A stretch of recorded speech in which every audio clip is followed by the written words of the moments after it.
It's really important that you go and get legal advice about your startup before you start seeing your first customers. One thing to consider before you start picking your structure is the kind of business you'll be running.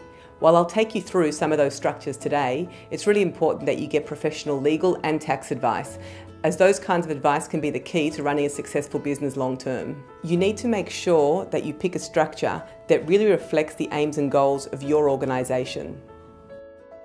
One of the first questions you'll need to ask yourself is whether you're a profit-making company or a not-for-profit.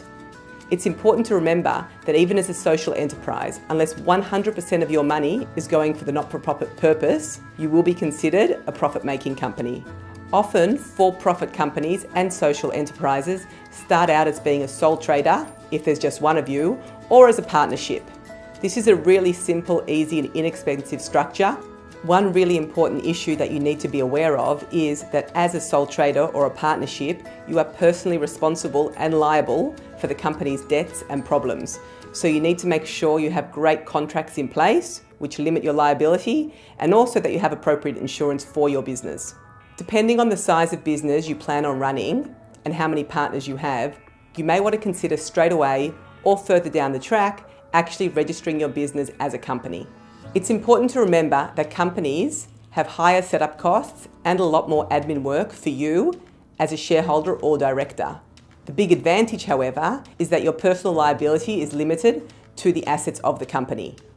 This means any assets you have personally are protected and separate from the company and reduces your personal risk when running your business.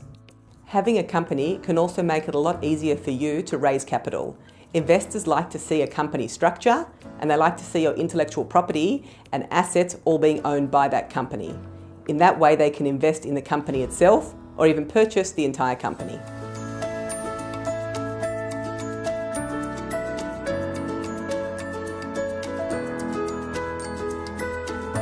Whatever path you choose, it's really important to keep your structure simple in the beginning.